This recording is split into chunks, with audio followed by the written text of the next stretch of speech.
Team Phoenix এবারের world robot olympiad 2025-এ তারা এনেছে এমন এক ইনোভেশন যা বর্জ্য ব্যবস্থাপনাকে বদলে দিতে পারে পুরোপুরি। তাদের স্মার্ট ওয়েস্ট ম্যানেজমেন্ট সিস্টেম বর্জ্যকে নষ্ট করে না, বরং রূপান্তরিত করে সম্পদে।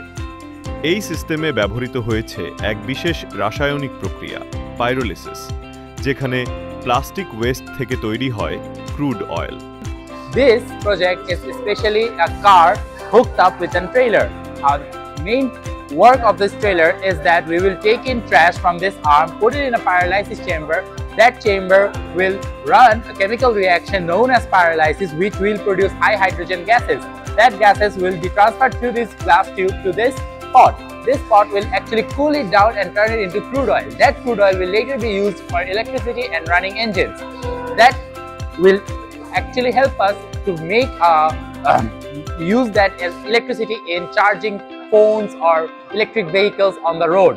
This is the very simple and brief explanation of our project. রোবোডেমির মেন্টরিং ও দিক নির্দেশনায় তৈরি এই প্রজেক্ট শুধু প্রযুক্তিগত নয়, পরিবেশ রক্ষার এক যুগান্তকারী উদ্যোগ।